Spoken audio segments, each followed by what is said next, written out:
Halo bung-bung semua, ayo kita lanjutkan series pembacaan transkrip Mahmilub G30S dengan terdakwa Dr. Subandrio. Kini kita sudah memasuki episode ke-31. Seperti diketahui, tuduhan pada Dr. Subandrio pertama, dia dituduh menyiapkan atau memudahkan makar G30S. Lalu tuduhan kedua melakukan perbuatan-perbuatan dan atau memikat perbuatan itu yang dapat merongrong kekuasaan dan kewibawaan negara, menyebarkan rasa permusuhan atau menimbulkan permusuhan, perpecahan, pertentangan, kekacauan termasuk kehancuran ekonomi, kegoncangan atau kegelisahan di kalangan penduduk. Baiklah, kembali kami tegaskan, Testifiles hanya menyajikan dokumen, testimoni, dan hasil penelitian para peneliti dan lembaga. Kami tidak menghadirkan teori atau pendekatan apapun. Sekali lagi, bung-bung juga harus menelaah versi-versi lainnya. Kami juga memasukkan gambar berupa tulisan, berita acara persidangan agar bung-bung juga bisa membaca secara langsung. Kadang-kadang kami akui sebagai narator sering sekali salah dalam membacanya. Narator hanya membacakannya saja. Gaya dan intonasi dari pembacaan ini pastilah tak sama dengan sidang sebenarnya. Melanjutkan pertanyaan pembela kepada terdakwa. Bagaimana sambutan rakyat di Sumatera itu dan Indonesia Timur itu? Baik. Apakah waktu tibanya di masing-masing tempat itu diadakan upacara penyambutan? Ya. Kepada saudara terdakwa sendiri, kepada rombongan, seluruh rombongan, menteri-menteri lain juga dikalungi bunga begitu, disambut dengan tari-tarian. Ya, begitu di Makassar, di Manado, di Ambon, dan kemudian di Lampung sampai di Langsa. Ya, benar. Bagaimana dengan pidato-pidato yang diucapkan? Apakah itu dapat sambutan yang meriah atau yang adem, dingin? Baik, dapat sambutan baik. Bagaimana baiknya? Meriah. Apakah dalam sambutan itu hadir semua pancatunggal? Ya, hadir juga wakil-wakil dari orpol-orpol, ormas-ormas? Benar. Semuanya. Dan sambutan dari mereka itu baik? Baik. Mereka ada mengadakan pidato-pidato sambutan? Ya, begitu. Apakah kiranya terdakwa, sambutan hangat itu dan penerimaan yang ramah itu mengenai diri pribadi saudara terdakwa dan menteri-menteri? Tidak. Apakah sebagai fungsionaris dari pemerintah pusat? Tidak, oleh karena kami dari pusat datang pada mereka dan untuk membicarakan akan pembangunan. Ya, jadi sebagai fungsionaris, seolah-olah Bapak dari jauh datang melihat keadaan anak di daerah, begitu? Ya, dapatkah dikatakan demikian? Ya. Jadi pendek kata, segala sambutan dan penerimaan baik di bagian timur maupun di bagian barat dari negara kita ini baik sekali. Ya. Sekarang saya maju kepada ketika rombongan saudara terdakwa sampai di Langsa atau di Pangkalan Berandan waktu pertama kali menerima berita tentang adanya KUD di Jakarta itu. Setelah menerima berita itu dan saudara terdakwa seperti sudah diterangkan tadi pagi dan kemarin juga mengadakan rapat segera dengan para menteri. Apakah ada suara mayoritas di dalam kalangan menteri itu yang mengatakan kita hentikan perjalanan kita lantas pulang ke Jakarta? Tidak, disokong jadinya. Dengar, saya punya pertanyaan. Apakah ada suara mayoritas yang mengatakan kita hentikan saja perjalanan dan kita segera pulang ke Jakarta? Tidak ada satupun. Tidak? Satupun tidak ada. Ya, tidak ada satupun. Tidak. Dari seorang menteri, jadi rombongan melanjutkan perjalanannya ke Langsa dan setelah menerima telegram dari pihak Presiden kembali ke Medan. Apakah saya salah dengar tadi bahwa ada usul dari Saudara Jenderal Moko Ginta untuk tinggal sebentar di Medan setelah mendapat kabar yang lebih baik, barulah berangkat kembali ke Jakarta? Sekembalinya dari Langsa, maka kami diberitahu oleh Jenderal Moko Ginta bahwa dari Jakarta, dari pihak Jenderal Soeharto ada usul supaya sementara tinggal di Medan sambil menunggu berita dari Jakarta lebih lanjut. Jadi saya tegaskan di sini ada berita dari Jenderal Moko Ginta yang menurut keterangannya menerima berita kabar dari Jenderal Soeharto agar supaya rombongan menteri dengan Perdana Menteri sementara tinggal dulu di Medan, di Sumatera, sambil menunggu berita lebih lanjut. Saya rasa sampai di sini saja dulu, Ketua. Terima kasih. Ketua kepada terdakwa. Kapankah saudara untuk pertama kali mendengar bahwa nama saudara dimuat di dalam daftar Dewan Revolusi? Ketika di Medan. Saya tanya kapan, kira-kira tanggalnya, tanggal berapa?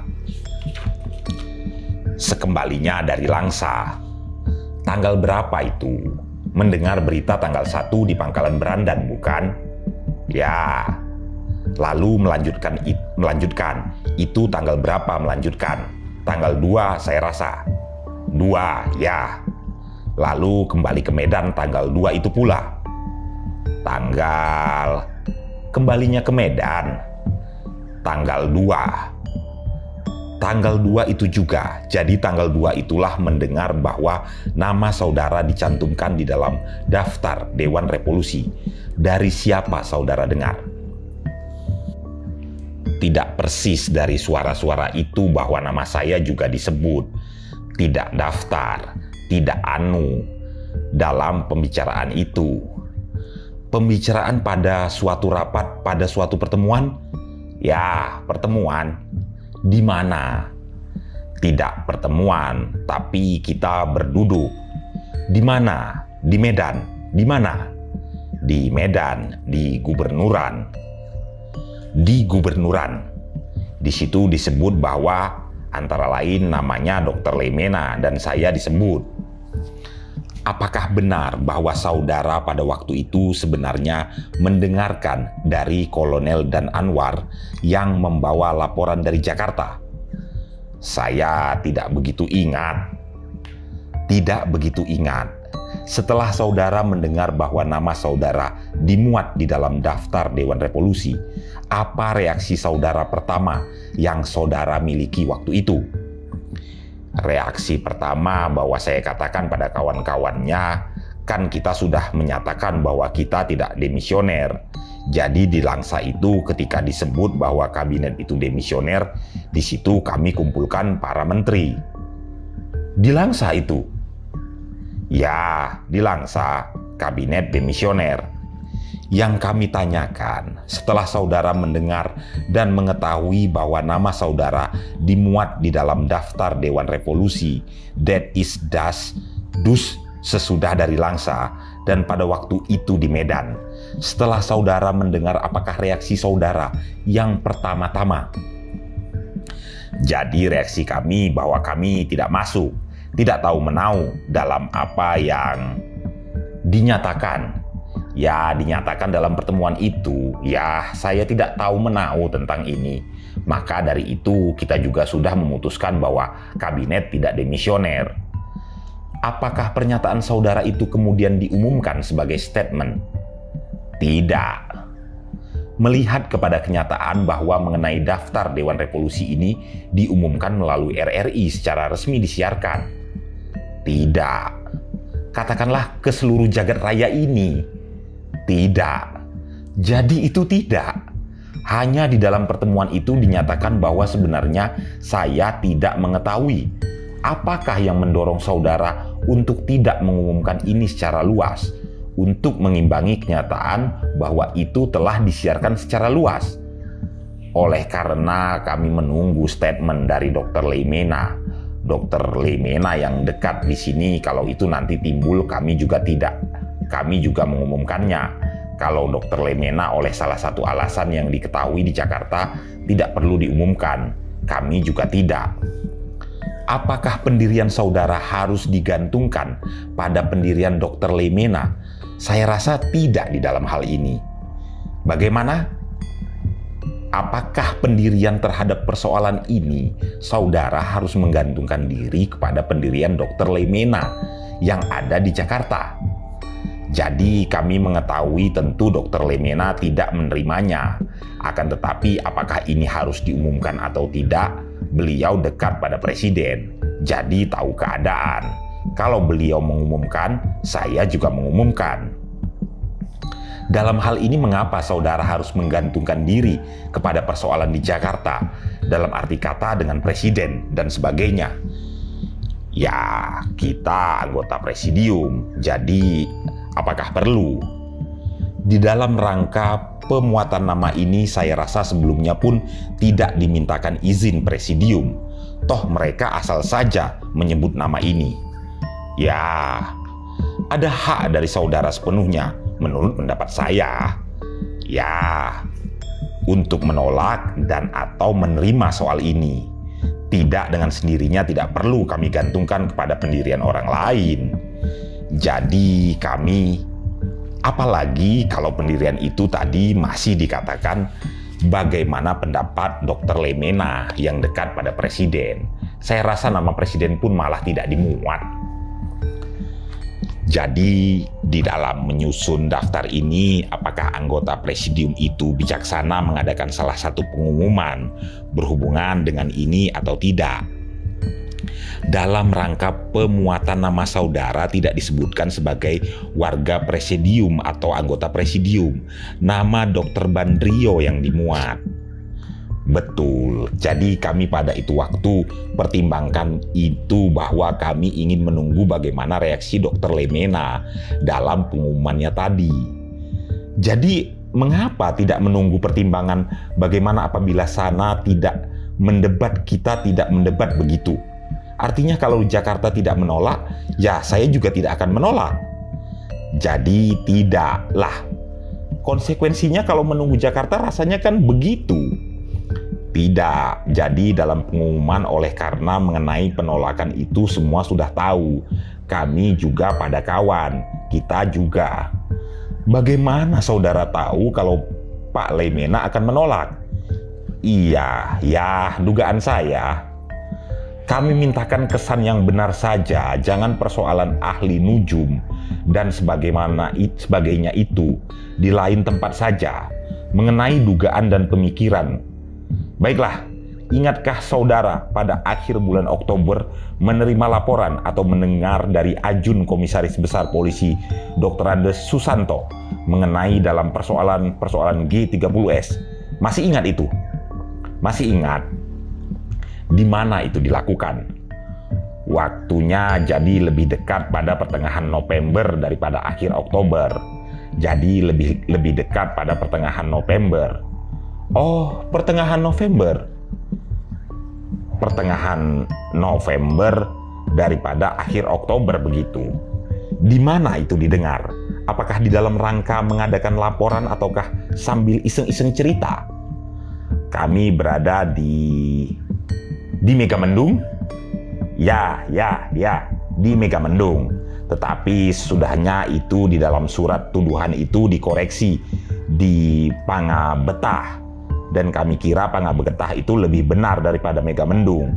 Jadi di Pangabetah sesuai dengan surat tuduhan itu, kami setuju bahwa itu di Pangabetah. Dan di situ Ajun Komisaris Besar Sutanto, bekas ajudan kami, mengunjungi kami ini ketika kami pada hari Minggu ada di situ. Di dalam rangka kunjungan biasa, jadi tidak khusus untuk mengadakan laporan dalam soal ini. Tidak. Apa yang dilaporkan atau diceritakan pada waktu itu? Dijelaskan oleh Ajun Komisaris Besar bahwa beliau di Bogor, jadi menemukan dokumen di mana sebetulnya ternyata terlibatnya PKI dalam hal ini. Bahwa di situ ada dokumen, bukti-bukti bahwa sudah ada rencana sampai terperinci. Jadi mendirikan CDB, penguasaan CDB, bahkan juga orang-orangnya. Jadi demikian secara terperinci. Pada itu waktu saya minta pada saudara Susanto untuk memberikan saya kopi. Beliau menyatakan, "Ini Pak bukan info yang baru.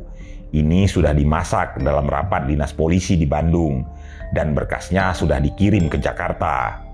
Jadi pusat sudah menerima kalau Bapak minta saja pada polisi. Meskipun demikian, kami minta dari saudara Susanto untuk memberi catatan pada kami. Jadi tidak bisa dikirimkan ke Jakarta, dikirimkan saja pada saudara Mulyadi BPI yang berdiam di Bogor. Dan sesudahnya di Jakarta ini saya sampaikan pada Kartono Kadri dan minta pada Kartono Kadri untuk menghubungi Susanto. Meskipun sudah dilaporkan, tapi demi perlengkapan dari BPI sendiri." Baik, itu adalah kelanjutan daripada setelah menerima itu. Pada waktu saudara menerima laporan-laporan atau cerita itu, mendengar cerita yang disampaikan oleh AKBP Susanto, bagaimana reaksi saudara? Jadi setelah mengetahui bahwa PKI dalam hal ini memegang peranan yang terbesar. Ya, jadi sekarang jelas bahwa PKI itu ikut serta. Mulai yakin pada waktu itu. Ya, baik, masihkah ingat saudara pada kurang lebih bulan November dan Desember antara kedua bulan itu yang terakhir dalam tahun 1965 mendapatkan laporan dari Kartono Kadri mengenai situasi politik PKI di Jawa Tengah? Masih ingat? Ya, apa saja yang dilaporkan oleh Kartono Kadri? Jadi mengenai rencana mereka itu jadi untuk bertindak selanjutnya bahwa Aidit akan bekerja di luar dan Nyoto akan bekerja di dalam. Dan di dalam itu artinya di dalam pemerintahan. Dalam pemerintahan dan membuat Jawa Tengah sebagai basis, benar? Ya, sebagai basis. Lalu apabila terdesak, pengunduran menuju ke timur sampai Nusa Tenggara. Betul itu.